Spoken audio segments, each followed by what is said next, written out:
Good morning दोस्तों। तो आज के इस वीडियो में हम लोग देखेंगे विद्युत आवेश एवं क्षेत्र के टॉपिक है कूलॉम के नियम की विशेषताएं। पिछले वीडियो में हम बताए थे कूलॉम के नियम की सीमाएं के बारे में, आज इसके विशेषताएं के बारे में देखेंगे। फर्स्ट नंबर में आपका दो आवेशों के बीच लगने वाला विद्युतीय बल, दो आवेशों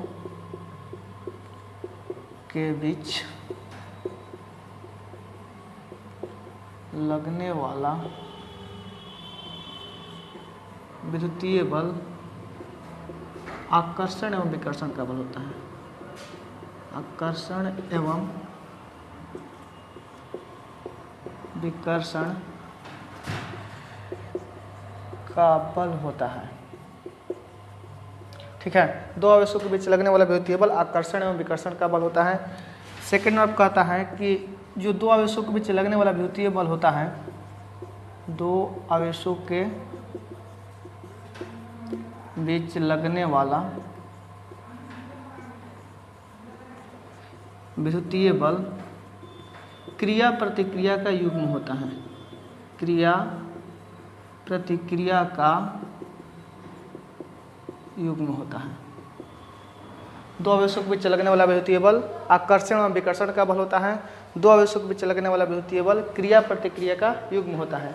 इसको समझते हैं क्या है। देखिए, दो आवेशों के बीच लगने वाला जो विद्युतीय बल होता है आकर्षण एवं विकर्षण का बल होता है। इसका मतलब यदि सजातीय आवेश होगा तो विकर्षण होगा, अभिजातीय आवेश होगा तो आकर्षण होगा। आकर्षण हुआ मतलब क्रिया, अभिकर्षण हुआ मतलब प्रतिक्रिया। तो क्रिया प्रतिक्रिया का युग्म होता है, दो आवेशों के बीच लगने वाला विद्युतीय बल होता है। ठीक है, और 3 नंबर में अगर कहे तो कह सकते हैं कि यह संरक्षित बल है। यह संरक्षित बल होता है। यह संरक्षित बल होता है। आवेश संरक्षण के सिद्धांत में बताए थे कि आवेश को न तो उत्पन्न किया सकता है और न ही नष्ट किया सकता है, बल्कि इसका रूपांतरण किया सकता है। उसी प्रकार दो आवेशों के बीच जो बल लगता है संरक्षित होता है। ठीक, संरक्षित बल होता है। 4 नंबर में यह केंद्रीय बल है। यह एक केंद्रीय बल है। यह एक केंद्रीय बल है। ठीक है, यह एक केंद्रीय बल है। केंद्रीय बल के बारे में चर्चा करेंगे हम, केंद्रीय बल क्या है, लेकिन उससे पहले इस सबको जान जाते हैं, सब लिख लेते हैं इसका विशेषता, उसके बाद केंद्रीय बल के बारे में बताएंगे। 5 नंबर का है विशेषता के बारे में, कूलॉम के नियम की विशेषता में। तब 5 नंबर में दो आवेशों के बीच लगने वाला विद्युतीय बल तीसरे आवेशों पर निर्भर नहीं करता है। मतलब अगर यहाँ पर एक आवेश है और यहाँ पर एक आवेश है, दोनों आवेश के बीच लगने वाला जो विद्युतीय बल F होता है वो तीसरे आवेश पर निर्भर नहीं करता है। दो आवेशों के बीच लगने वाला विद्युतीय बल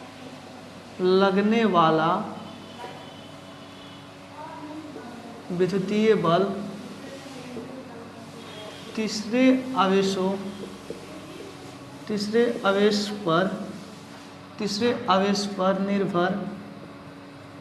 नहीं करता है। ठीक, दो आवेशों के बीच लगने वाला विद्युतीय बल जो होता है तीसरे आवेश पर निर्भर नहीं करता है। फिर से इसको समझ लेते हैं।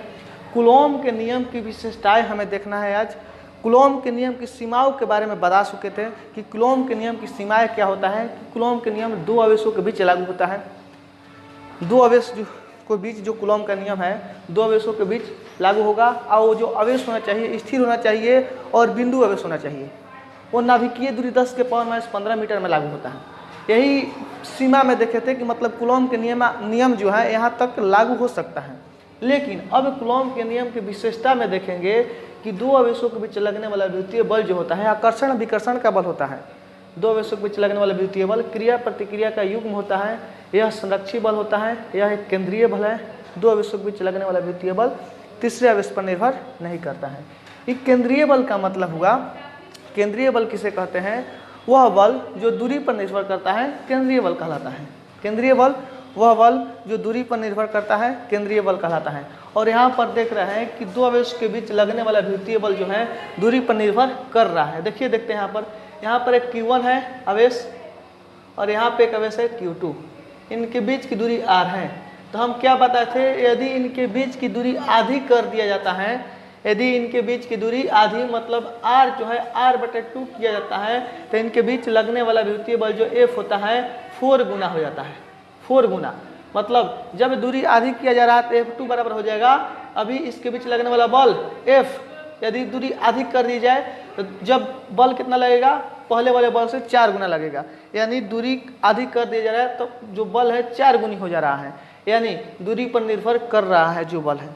ठीक है, इसलिए कि दूरी पर निर्भर कर रहा है मतलब विद्युतीय बल भी केंद्रीय बल है, क्योंकि केंद्रीय बल दूरी पर निर्भर करता है।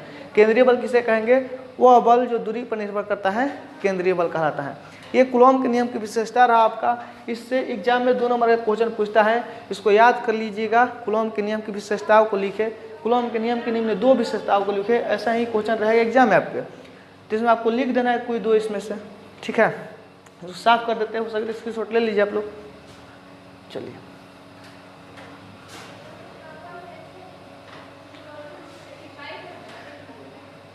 यहाँ तक आपका कूलॉम के नियम से रिलेटेड जो आपका 2 नंबर 5 नंबर वाला क्वेश्चन था लगभग समाप्त हो चुका है। ठीक है, अब हम बात करेंगे आवेश उत्पन्न करने के विधि के बारे में। आवेश उत्पन्न करने की विधि, आवेश कितने तरह से उत्पन्न किया जाता है, आवेश उत्पन्न करने की विधि। चलिए देखते हैं। आवेश उत्पन्न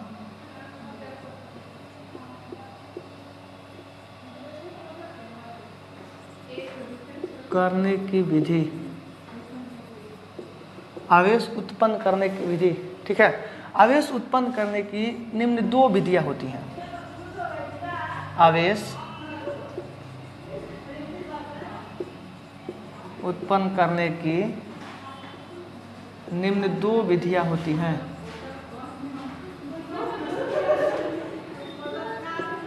आवेश उत्पन्न करने की निम्न 2 विधियां होती हैं। 1 नंबर में चालन विधि, चालन विधि, और सेकेंड में आपका होता है प्रेरण विधि। प्रेरण विधि, चालन विधि, प्रेरण विधि। प्रेरण विधि का दूसरा नाम उत्पादन विधि भी कहा जाता है। उत्पादन, उत्पादन विधि। ठीक है, उत्पादन विधि, प्रेरण विधि या उत्पादन विधि भी से कहा जाता है। इसका चालन विधि, प्रेरण विधि, चालन विधि, प्रेरण विधि। इससे एग्जाम में क्वेश्चन पूछा है 2 नंबर का, चालन विधि किसे कहते हैं, प्रेरण विधि किसे कहते हैं। आवेश उत्पन्न करने की कितनी विधियां होती हैं उसे व्याख्या करें। ठीक है, इस टाइप के क्वेश्चन पूछेगा। तो चलिए देख लेते हैं चालन विधि क्या है, प्रेरण विधि क्या है। चालन विधि के अगर बारे में बताएं तो इसको समझना प्रैक्टिकली समझते हैं क्या होता है चालन विधि में। यदि 2 पदार्थों को आपस में रगड़ा जाता है, यदि 2 पदार्थों को आपस में रगड़ा जाता है तो उसमें इलेक्ट्रॉन का आदान प्रदान होता है। फिर से सुनिए, यदि 2 आवेशों को आपस में यदि 2 पदार्थों को आपस में रगड़ा जाता है तो उनमें इलेक्ट्रॉन का आदान प्रदान होता है। एक पदार्थ इलेक्ट्रॉन त्याग करता है तो दूसरा पदार्थ उन्हीं इलेक्ट्रॉनों को ग्रहण करता है। मान लीजिए इस मार्कर को अगर हम अपने बाल से रगड़ेंगे तो मार्कर और मेरा बाल एक पदार्थ हुआ, रगड़ने पर इन दोनों में इलेक्ट्रॉन का आदान प्रदान होगा। मान लीजिए इसमें से कोई पदार्थ इलेक्ट्रॉन का त्याग करेगा तो दूसरा पदार्थ जो इलेक्ट्रॉन को उन्हीं इलेक्ट्रॉनों को ग्रहण करेगा। जो पदार्थ इलेक्ट्रॉन का त्याग करेगा उस पर धन आवेश, और जो पदार्थ इलेक्ट्रॉन को ग्रहण करेगा उस पर ऋण आवेश उत्पन्न होगा। तो आवेश उत्पन्न करने की जो विधि हुआ इसे चालन विधि कहा जाता है। फिर से, जब 2 पदार्थों को आपस में रगड़ा जाता है तो उनमें इलेक्ट्रॉनों का आदान प्रदान होता है। एक पदार्थ इलेक्ट्रॉन त्याग करता है जबकि दूसरा पदार्थ उन्हीं इलेक्ट्रॉनों को ग्रहण करता है। त्याग करने वाले पदार्थ पर धन आवेश तथा ग्रहण करने वाले पदार्थ पर ऋण आवेश उत्पन्न होता है। इलेक्ट्रॉन त्याग करने वाले पदार्थ पर और इलेक्ट्रॉन ग्रहण करने वाले पदार्थ पर ऋण आवेश उत्पन्न होता है। ठीक है, तो आवेश उत्पन्न करने की जो विधि है चालन विधि कहलाता है। और जो अब सवाल उठता है कि आखिर जो पदार्थ इलेक्ट्रॉन को त्याग करता है उस पर धन आवेश क्यों उत्पन्न होता है, और जो पदार्थ इलेक्ट्रॉन को ग्रहण करता है उस पर ऋण आवेश क्यों उत्पन्न होता है। इसलिए क्योंकि हम जानते हैं कि इलेक्ट्रॉन जो होता है ऋण आवेशित होता है। इलेक्ट्रॉन जो होता है ऋण आवेशित होता है, और जो पदार्थ इलेक्ट्रॉन का त्याग करेगा यानी वो ऋण से मुक्त होगा। जो पदार्थ इलेक्ट्रॉन का त्याग करेगा यानी ऋण से मुक्त होगा, मतलब वो धन आवेश की ओर जाएगा। और जो पदार्थ इलेक्ट्रॉन को ग्रहण करेगा तो ऋण में डूबेगा और यानी वो ऋण क्या हो जाएगा। इसलिए जो पदार्थ इलेक्ट्रॉन का त्याग करता है उस पर धन आवेश, जो पदार्थ इलेक्ट्रॉन को ग्रहण करता है उस पर ऋण आवेश उत्पन्न होता है। आवेश उत्पन्न करने के जो विधि होता है चलन विधि कहलाता है। ठीक, चलन विधि जब दो पदार्थों को आपस में रगड़ा जाता है तो उसमें इलेक्ट्रॉनों का आदान प्रदान होता है। एक पदार्थ इलेक्ट्रॉन त्याग करता है जबकि दूसरा पदार्थ उन्हीं इलेक्ट्रॉनों को ग्रहण करता है। इलेक्ट्रॉन त्याग करने वाले पदार्थ पर धन आवेश तथा इलेक्ट्रॉन ग्रहण करने वाले पदार्थ पर ऋण आवेश उत्पन्न होता है। आवेश उत्पन्न करने की विधि चलन विधि कहलाता है। ठीक है, चलन विधि समझ में आ गया होगा, इसको लिख लीजिएगा आप वीडियो को रोक रोक कर। अब प्रेरण विधि देखते हैं। प्रेरण विधि क्या है। प्रेरण विधि में है कि जब किसी धनावेशित चालक के समीप किसी अनावेशित चालक को लाया जाता है। देखिए, जब किसी धनावेशित चालक के समीप, मान लीजिए चालक है धनावेशित है, ठीक है, ये जो चालक यहाँ पर बनाए हैं धनावेशित चालक बना दिए। किसी धनावेशित चालक के समीप किसी अनावेशित चालक को लाते हैं, किसी धनावेशित चालक के समीप किसी अनावेशित चालक को लाते हैं। इसके नज़दीक वाले सिरे पर ऋण आवेश, अनावेशित चालक के नज़दीक वाले सिरे पर ऋण आवेश तथा दूर वाले सिरे पर धन आवेश उत्पन्न होता है। इसके दूर वाले सिरे पर धन आवेश उत्पन्न होता है। आवेश उत्पन्न करने की विधि प्रेरण विधि कहलाता है या उत्पादन विधि कहलाता है। जब किसी धनावेशित चालक के समीप किसी अनावेशित चालक को लाया जाता है तो अनावेशित चालक के नज़दीक वाले सिरे पर ऋण आवेश तथा दूर वाले सिरे पर धन आवेश उत्पन्न होता है। आवेश उत्पन्न करने की विधि प्रेरण विधि कहलाता है। आवेश उत्पन्न करने की विधि प्रेरण विधि कहलाता है। फिर से, जब किसी धनावेशित चालक के समीप किसी अनावेशित चालक को लाया जाता है तो अनावेशित चालक के नज़दीक वाले सिरे पर ऋण आवेश तथा दूर वाले सिरे पर धन आवेश उत्पन्न होता है। आवेश उत्पन्न करने की विधि प्रेरण विधि कहलाता है। अनावेशित चालक पर यह आवेश तब तक ही रहता है जब तक धनावेशित चालक के समीप रखा जाता है। अनावेशित चालक पर ये आवेश जो है धन आवेश ऋण आवेश जो उत्पन्न हुआ है, ये आवेश तब तक ही रहता है जब तक ये अनावेशित चालक इस धनावेशित चालक के समीप होता है। ठीक है, ये अनावेशित चालक इस धनावेशित चालक के जब तक समीप रहेगा तब तक इस पर धन आवेश और ऋण आवेश उपस्थित रहेगा। ये रहा आपका आवेश करने की दो विधियाँ। इससे 2 नंबर के एग्जाम में बहुत ज़्यादा क्वेश्चन पूछता है, इसलिए इसको आप याद कर लीजिएगा। आवेश उत्पन्न करने की निम्न 2 विधियाँ होती हैं, एक चालन विधि और एक प्रेरण विधि। चालन विधि जब किसी 2 पदार्थों को आपस में रगड़ा जाता है तो उनमें इलेक्ट्रॉन का आदान प्रदान होता है। एक पदार्थ इलेक्ट्रॉन त्याग करता है जबकि दूसरा पदार्थ उन्हीं इलेक्ट्रॉनों को ग्रहण करता है। त्याग करने वाले पदार्थ पर धन आवेश तथा इलेक्ट्रॉन ग्रहण करने वाले पदार्थ पर ऋण आवेश उत्पन्न होता है।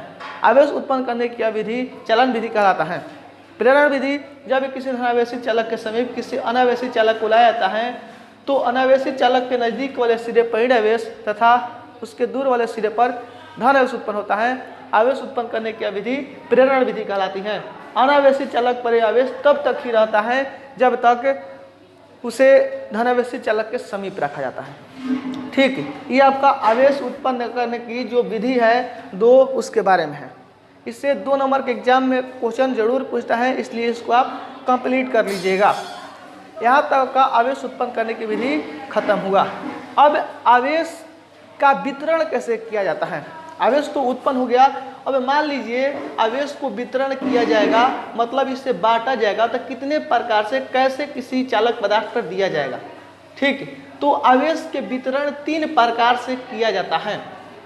आवेश का वितरण 3 प्रकार से किया जाता है, मतलब आवेश को देना होता है तो 3 प्रकार से हम दे सकते हैं।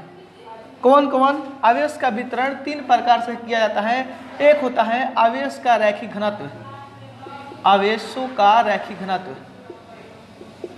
घनत्व, सेकेंड नंबर में होता है आवेशों का पृष्ठीय घनत्व, आवेशों का पृष्ठीय घनत्व।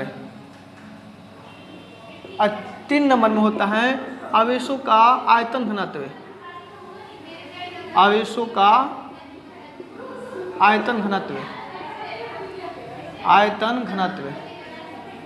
1 नंबर में आवेश का रैखिक घनत्व, सेकंड नंबर में आवेश का पृष्ठीय घनत्व और थर्ड नंबर में होता है आवेश का आयतन घनत्व। आवेश का रैखिक घनत्व क्या है, आवेश का पृष्ठीय घनत्व क्या है, आवेश का रैखिक आयतन घनत्व क्या है, इसके बारे में एक एक करके जानते हैं। पहले ये समझ में आया कि नहीं आखिर ये क्या है, मतलब ये तीनों जो है क्या है, आवेश को वितरित 3 प्रकार से किया जाता है। मतलब अगर आवेश को बांटना होगा, किसी दूसरे चालक पदार्थ पर देना होगा तो कितने प्रकार से दिया जा सकता है, यानी किसी वस्तु पर दिया जाता है तो मतलब किस तरह से दिया जाता है, कैसे दिया जाता है, कहाँ कहाँ दिया जा सकता है। तो आवेश का वितरण यही 3 प्रकार से किया जाता है। आवेश का रैखिक घनत्व, आवेश का पृष्ठीय घनत्व, आवेश का आयतन घनत्व। आवेश का रैखिक घनत्व क्या है, किसी रैखिक चालक पदार्थ के प्रति एकांक लंबाई पर दिया गया आवेश। किसी रैखिक चालक पदार्थ, यानी रैखिक मतलब सीधा होना चाहिए, चालक पदार्थ होना चाहिए, यानी एक तार हो गया। एग्जाम्पल में एक तार ले लेते हैं, उसके प्रति एकांक लंबाई पर दिया गया आवेश आवेशों का रैखिक घनत्व कहलाता है। किसी आवेशित रैखिक चालक पदार्थ के प्रति एकांक लंबाई पर दिया गया जो आवेश है, आवेश का रैखिक घनत्व कहलाता है। किसी आवेशित रैखिक चालक पदार्थ के प्रति एकांक लंबाई पर दिया गया आवेश, आवेश का रैखिक घनत्व कहलाता है। इसे लेम्डा द्वारा सूचित किया जाता है। इसका जो चिन्ह है बहुत इंपॉर्टेंट है, लेम्डा। ठीक है, आवेशों का रैखिक घनत्व को लेम्डा द्वारा सूचित किया जाता है। लेम्डा बराबर हो जाएगा आपका, इसको पहले डिफिनेशन को ध्यान से सुनिए, किसी रैखिक चालक तार के प्रति एकांक लंबाई पर दिया गया आवेश, प्रति एकांक लंबाई मतलब जिसके पहले प्रति लग जाए, एकांक लग जाए, उसको बटा में रखा जाता है, यानी लेम्डा बराबर क्यू बटे में एल हो जाएगा। लेम्डा बराबर क्यू बटे में एल, यानी दिया गया आवेश बटे में लंबाई, इसे बटा में रख दिए। लेम्डा बराबर आवेश बटे में लंबाई, यानी आवेश का रैखिक घनत्व बराबर आवेश बटे में लंबाई। आवेश का रैखिक घनत्व बराबर आवेश बटा में लंबाई। आवेश यानी क्यू बटा में एल, क्यू बटा में एल। क्यू क्या है, आवेश है, और लंबाई एल क्या है, लंबाई है। आवेश का मात्रक कूलॉम होता है और लंबाई का मात्रक मीटर होता है, यानी कूलॉम प्रति मीटर इसका मात्रक हो जाएगा। आवेश का रैखिक घनत्व का मात्रक कूलॉम प्रति मीटर होता है। इसका मात्रक बहुत इंपॉर्टेंट है, बहुत ज़्यादा पूछता है एग्जाम में।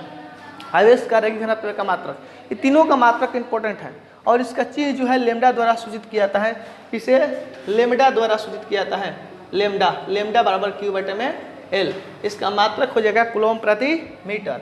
अगर इसका बीमा निकाले तो क्यू मतलब सी जो है कूलॉम यानी आवेश का बीमा IT होता है, IT या AT। मीटर यानी लंबाई का बीमा L होता है, यानी IT L इन्वर्स जो होगा इसका बीमा हो जाएगा, IT L इन्वर्स इसका बीमा हो जाएगा आवेश का रैखिक घनत्व का। ठीक, आवेश का रैखिक घनत्व हो गया। अब आवेश का पृष्ठीय घनत्व के बारे में जानते हैं। आवेश का पृष्ठीय घनत्व क्या है, यदि किसी आवेशित चालक के प्रति एकांक पृष्ठ पर दिया गया आवेश, प्रति एकांक क्षेत्रफल पर दिया गया आवेश, किसी आवेशित पृष्ठ के प्रति एकांक क्षेत्रफल पर दिया गया आवेश, पृष्ठ है तो इसका क्षेत्रफल होगा, प्रति एकांक क्षेत्रफल पर दिया गया आवेश जो है आवेश का पृष्ठीय घनत्व है। किसी आवेशित पृष्ठ के प्रति एकांक क्षेत्रफल पर दिया गया आवेश का पृष्ठीय घनत्व है। प्रति एकांक क्षेत्रफल यानी क्षेत्रफल को बटा में रखा जाएगा तो आवेश का पृष्ठीय घनत्व का फॉर्मूला हो जाएगा आवेश बटा में क्षेत्रफल, आवेश बटा में क्षेत्रफल। ठीक है, आवेश यानी क्यू, इसे सिग्मा द्वारा सूचित किया जाता है, यानी सिग्मा बराबर निकालेंगे, सिग्मा को ऐसे लिखा जाता है, सिग्मा बराबर निकालेंगे तो क्यू बटे में क्षेत्रफल मतलब क्षेत्रफल यानी ए, क्यू बटे में ए, सिग्मा बराबर क्यू बटे में ए, इसे सिग्मा द्वारा सूचित किया जाता है, सिग्मा बराबर क्यू बटे में ए हो जाएगा। क्यू यानी आवेश का मात्रक कूलॉम होता है, और ए यानी क्षेत्रफल का मात्रक मीटर स्क्वायर होता है, यानी सिग्मा का मात्रक आवेश का पृष्ठीय घनत्व का मात्रक निकालेंगे तो कूलॉम बटा यानी प्रति मीटर स्क्वायर, कूलॉम प्रति मीटर स्क्वायर इसका मात्रक हो जाएगा, कूलॉम प्रति मीटर स्क्वायर इसका मात्रक हो जाएगा आवेश का पृष्ठीय घनत्व का। अगर इसका बीमा निकाले तो ITL इनवर्स 2 हो जाएगा, ITL इनवर्स 2 इसका बीमा हो जाएगा, ITL इनवर्स 2 इसका बीमा हो जाएगा आवेश का पृष्ठीय घनत्व का। आवेश के पृष्ठीय घनत्व किसी चालक पृष्ठ के प्रति एकांक क्षेत्रफल पर दिया गया आवेश का पृष्ठीय घनत्व कहा जाता है। इसे सिग्मा द्वारा सूचित किया जाता है। सिग्मा बराबर Q बटे में A, इसका मात्रक कूलम प्रति मीटर स्क्वायर होता है। इसका बीमा ITL इनवर्स 2 होता है। ठीक है, अब लास्ट में आवेश का पृष्ठीय घनत्व वाला हो गया। इनमें आवेश का आयतन घनत्व अंतिम नंबर 3 नंबर में है। आवेश का पृष्ठीय घनत्व आयतन घनत्व। आवेश का आयतन घनत्व क्या है? किसी चालक के प्रति एकांक आयतन पर दिया गया आवेश का आयतन घनत्व कहलाता है। प्रति एकांक आयतन पर, यानी यहाँ भी इसे रो द्वारा सूचित किया जाता है। इसे रो द्वारा सूचित किया जाता है। रो ऐसे लिखा जाता है, इसे रो द्वारा सूचित किया जाता है। रो बराबर निकालेंगे तो Q बटे में प्रति एकांक आयतन पर दिया रहा है, यानी V, Q बटे में V। रो बराबर Q बटे में V। आवेश बटे में आयतन, आवेश का आयतन घनत्व बराबर आवेश बटे में आयतन। आवेश यानी इसका मात्रक कूलम होगा, और यहाँ पर आयतन का मात्रक मीटर क्यू होगा। आयतन का मात्रक मीटर क्यू, यानी आवेश का आयतन घनत्व का मात्रक कूलम प्रति मीटर क्यू हो जाएगा। आवेश का आयतन घनत्व का मात्रक कूलम प्रति मीटर क्यू हो जाएगा। ठीक है, मात्रक बहुत इंपॉर्टेंट है तीनों का। आवेश का रैखिक घनत्व का मात्रक कूलम प्रति मीटर, आवेश का पृष्ठीय घनत्व का मात्रक कूलम प्रति मीटर स्क्वायर, आवेश का आयतन घनत्व का मात्रक कूलम प्रति मीटर क्यूब। इसका बीमा निकालेंगे तो IT हो जाएगा कूलम, यानी आवेश का, अब प्रति है तो इन्वर्स चला जाएगा, और मीटर L इन्वर्स 3 इसका बीमा हो गया। किसका? आवेश का आयतन घनत्व का। फिर से देख लीजिए, किसी आवेशित चालक के प्रति एकांक आयतन पर दिया गया आवेश का आयतन घनत्व कहलाता है। इसे रो द्वारा सूचित किया जाता है, अर्थात रो बराबर Q बटे में V। इसका A सही मात्रक कूलम प्रति मीटर क्यू होता है, तथा इसका बीमा ITL इनवर्स 3 होता है। ये रहा आपका आवेश का वितरण के बारे में। आवेश को वितरित 3 प्रकार से किया जाता है: आवेश का रैखिक घनत्व, आवेश का पृष्ठीय घनत्व, आवेश का आयतन घनत्व। यहाँ तक आपका फिजिक्स का एक पार्ट खत्म हुआ। फिजिक्स का एक पार्ट, ये चैप्टर नंबर 1 का एगो पार्ट खत्म हुआ। एगो पार्ट नहीं कहा सकता, मतलब 3 हिस्सा में एक हिस्सा खत्म हो गया। ठीक है, अब इसके आगे विद्युत क्षेत्र है। ठीक, विद्युत क्षेत्र, ये आवेश के बारे में रहा। अब क्षेत्र के बारे में, क्योंकि चैप्टर बोल रहा है विद्युत आवेश एवं क्षेत्र, अब क्षेत्र के बारे में हमें पढ़ना है। अब क्षेत्र क्या है, विद्युत क्षेत्र क्या है, तो विद्युत क्षेत्र के बारे में अगले वीडियो में देखेंगे। ठीक है, धन्यवाद।